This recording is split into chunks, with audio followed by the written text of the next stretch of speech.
Mr. Diamond can't be disturbed. He's in an oxygen tent.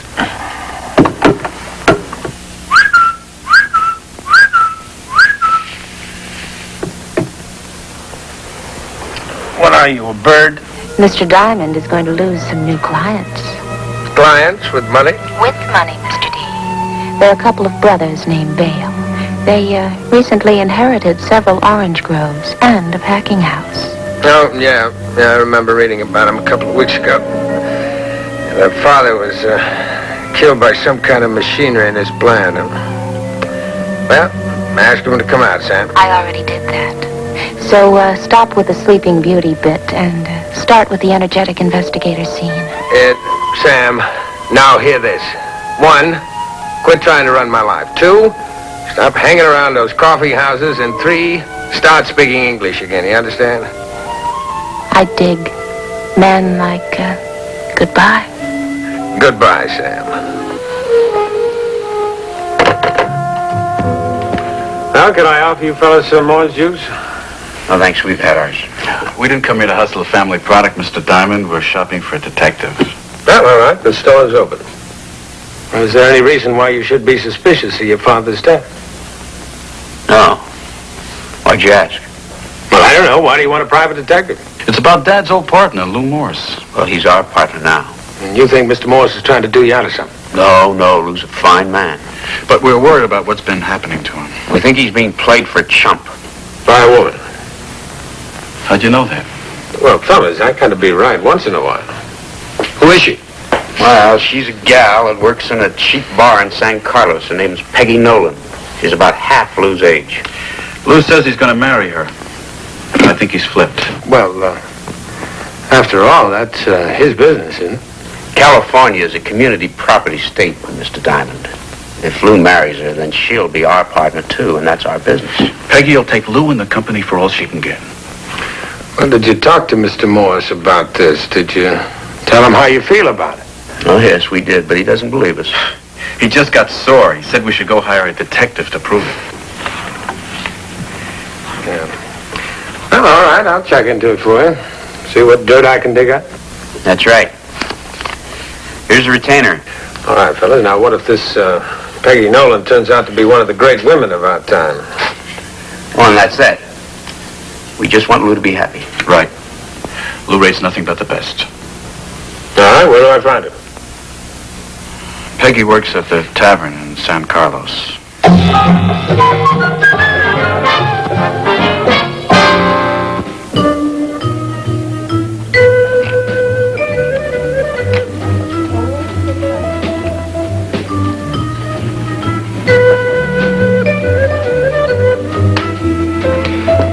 Excuse me, you fix me a drink? Ryan soda? Yes, sir. Thank you. Ryan soda, Barney.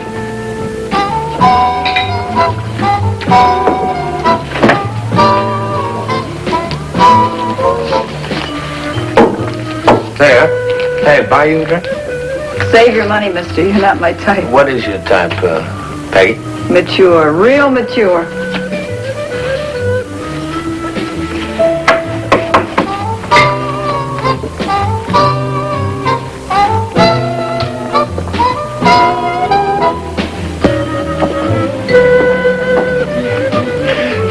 Red 8 on Black 9, right there. What's not mature about Red 8 on Black 9? Look, Mr. Diamond, Richard Diamond. Mr. Diamond. Now, I don't want you to think you've lost your touch. Well, I seem to have lost something. Well, a couple of months ago, this might have been the beginning of a beautiful friendship. But now, I'm getting married. well, he's a lucky man. You're sweet. I'm also hungry. How about fixing me a steak? Sure.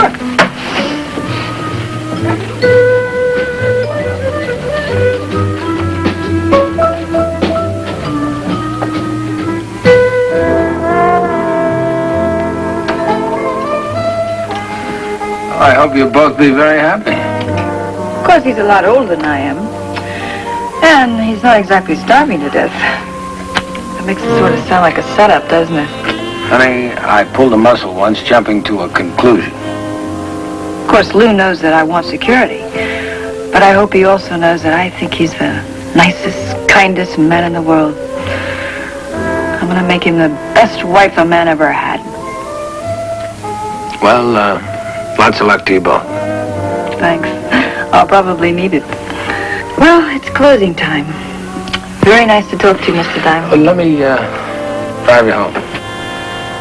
Now, just as an old friend of the family, Uncle Richard. Well, Look, you punch the clock and grab your coat, and I'll pull the car around front, all right? all right.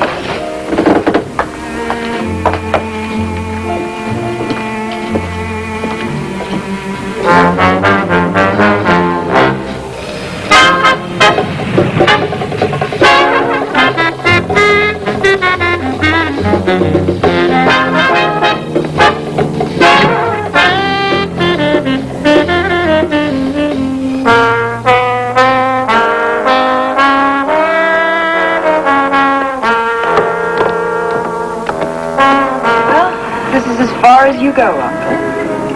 Have a good night, Peggy. Thanks for the ride.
What's your name, buddy? Charlie Cole. You know this creep? No, I never saw him before in my life. I opened the door, he just walked in. He said he wouldn't hurt me, though, if I kept quiet. But when he closed the blinds, that's when I screamed. All right, what are you doing here? Nothing. We just met at the bar. Nothing. Call the police. No. Just get rid of him. I don't want any trouble. Okay, but I'm going to find out what's behind this first.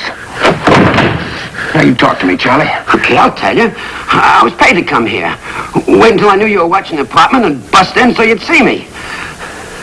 You're supposed to make it look like Peggy was playing around with another man for my benefit? Yeah, that's right. All right. Whose idea is it? Who paid you? Same guys paid you. Joe and Tom Vale.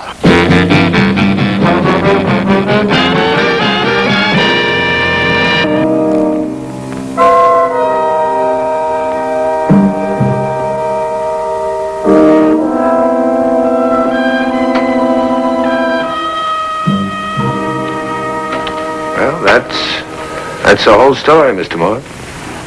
Seems your two partners have got a considerable length to keep you two apart. I just can't believe it's possible. Not those boys. But I think I'll even the score up a little with those boys. No. No, please. I want you to go back to them, Mr. Diamond, and tell them that they're right. That Peggy isn't fit to be my wife. Lou, what are you saying?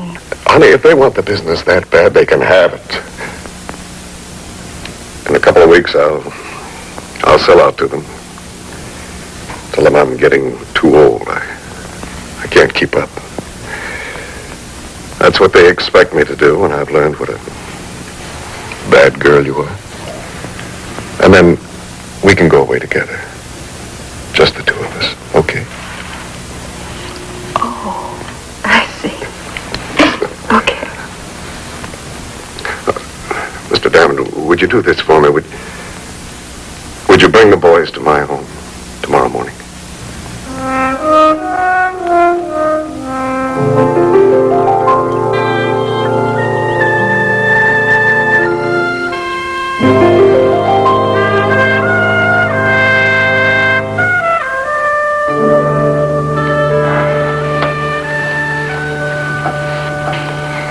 I'm sorry, Lou.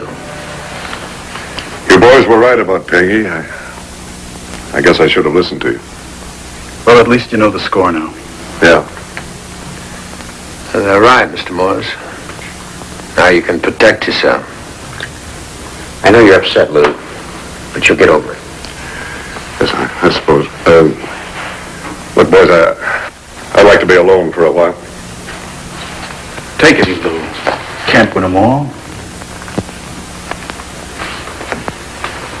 We'll see you later, Lou.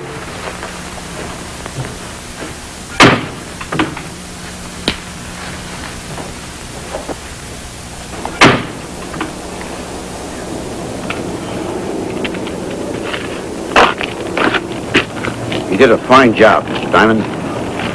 Thank you. Do we owe you any more money? No, we're even. I'll be seeing you.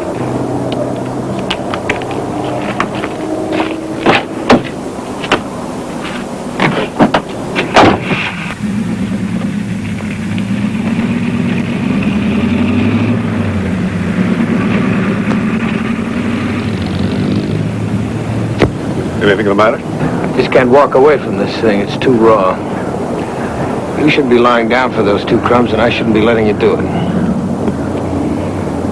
You know, I've done a lot of thinking since last night, Mr. Diamond. This may sound kind of funny to you, but basically they're right. I'm wrong. You'll have trouble selling me on that. Well, I'll try. You know, Mr. Diamond, orange groves are on their way out. A man can make more money now by tearing out these trees and building houses. I can remember Dan arguing with the boys about that. The first time I ever saw him cross with them. He usually let them have their own way. I guess I did my bit in spoiling them too. But then I never had a family of my own to spoil. I was always too busy. Mr. Morris, you think it's possible that Dan Vale's death wasn't an accident? Of course it was an accident. Well, somehow I don't think so. I'll be talking to you. Goodbye.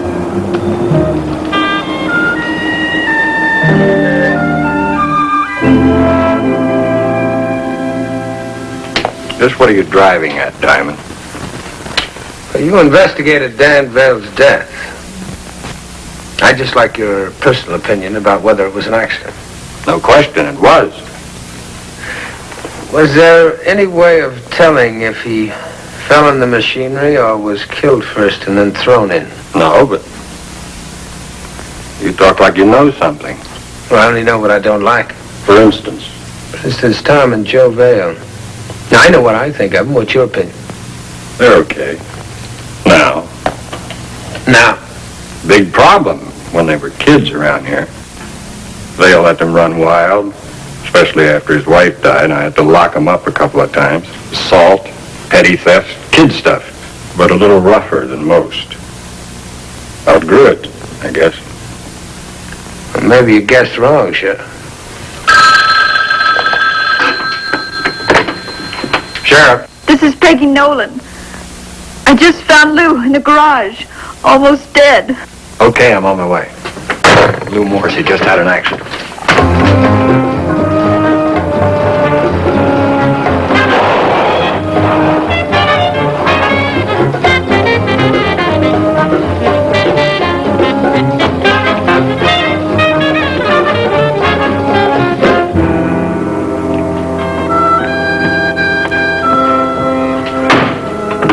How's Lou?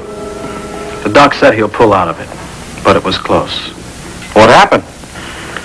She found him. He was in his car, motor running, the garage door was closed. Looks like attempted suicide. Why would Lou want to do a thing like that? He was depressed. Diamond can tell you. How'd you happen to find him? I phoned, and when he didn't answer, I came on out here. I'm going in to see him.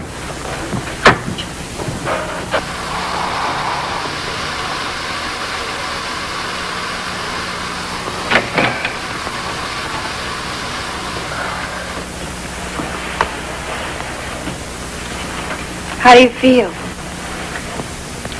Not so good, Peggy. How'd it happen, Lou? I bumped my head, I guess. You bumped it, or somebody hit you on the head and put you in your car. Yes, it could be.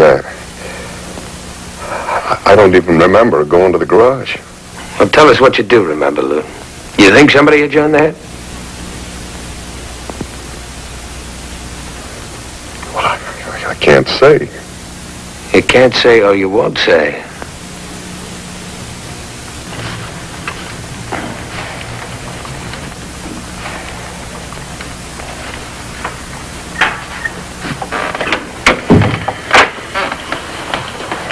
Now, I have a suggestion for you boys. Don't let anything unfortunate happen to Lou again. I'd make a rough witness at the inquest. Exactly where are you getting at, Mr. Diamond? Well, the way I look at it, you two have a track record of one successful murder and one near miss. Now, don't push your luck.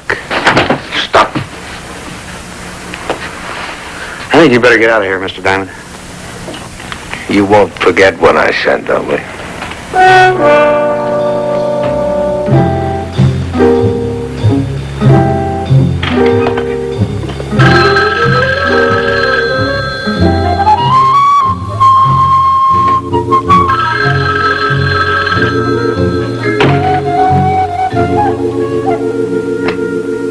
Mr. Diamond, this is urgent. A man named Lou Morse phoned you. Sounded real scared. Said to tell you to come back right away. That he's afraid for his life, but he won't call the police. He wouldn't wait to be put through to you. Well, Sam, call the sheriff in San Carlos. Tell him to get out there right away. I'm on my way there right now. Yeah, goodbye.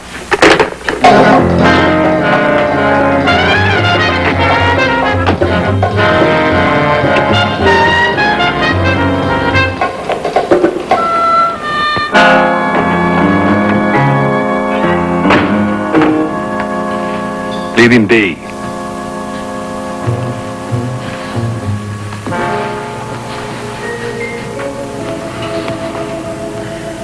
What's the story, Sheriff? Lou heard a noise in the basement. Got out of bed, took his gun, went downstairs. It was Tom and Joe. They'd soaked the place with kerosene. Fixing to burn the house down with Lou in it. Well, go on. They had guns. Tried to rush Lou when they spotted him on the basement steps. He killed both of them. Well, he's in the clear, isn't he?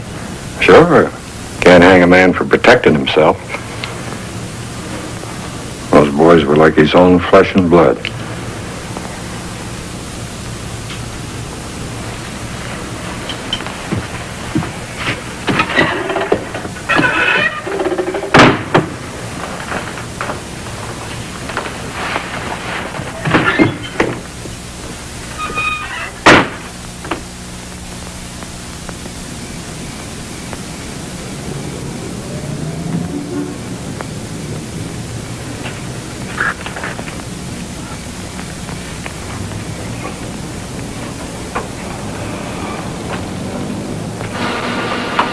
The plant.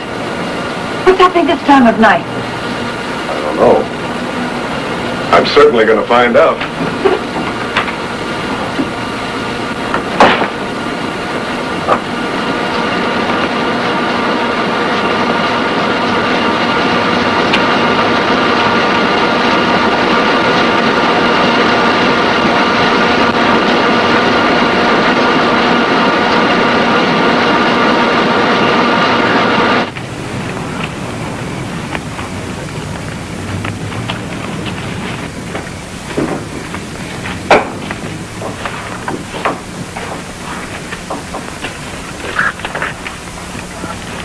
Hello, Lou.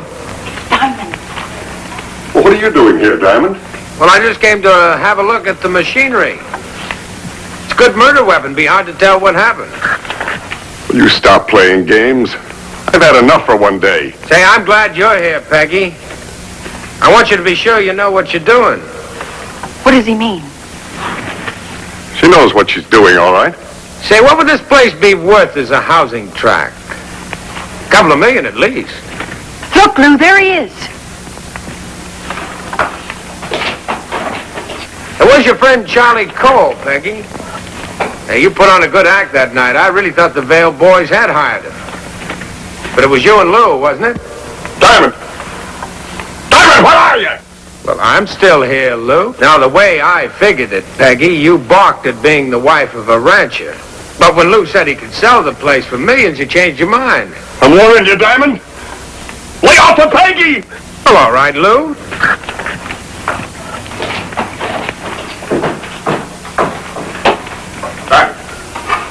Where are you, Diamond? Now, let's get back to our story. When Dan refused to sell to a subdivider, you killed him. You thought the boys would sell in a minute, but, well, I guess they figured if ranching was good enough for their father, it was good enough for them. Now, you and Peggy dreamed up this whole scheme. You wanted to make it look like the boys were out to get you. And then you could conveniently kill them in self-defense. But I didn't do it. It wasn't my idea. Peggy. Peggy, no jury in the world will believe you. Not if you stick by him now. Just shut up, Diamond. It's up to you, Peggy. You can keep right on up to the death house or you can get off here. Oh.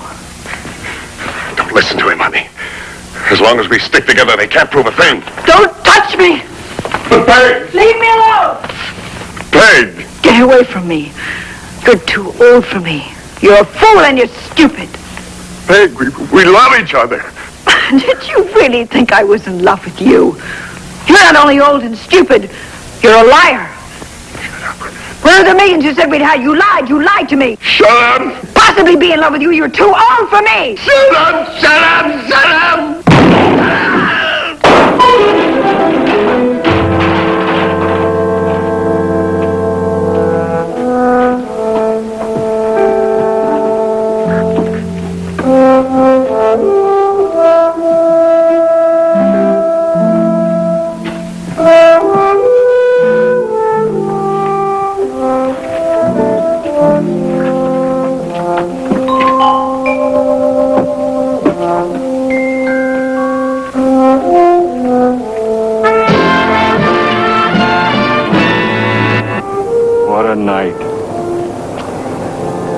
The fellow that said there's no fool like an old fool knew whereof he spoke. How did you get wise to it, Diamond? You were sure after those boys' scalps there for a while. As a matter of fact, Sheriff, that's what gave me the tip. You know, Lou's plan was perfect. The only thing he couldn't know was that I bought the thing so much that I warned Tom and Joe. When I found out how he killed them, and I knew it couldn't be self-defense. You mean once the boys knew you were on to them, they would never have gone after Lou? They'd have to kill me first. That's pretty smart. Yeah? I know another pretty smart fellow. Who's that? Well, he's the guy that said never underestimate the power of a woman.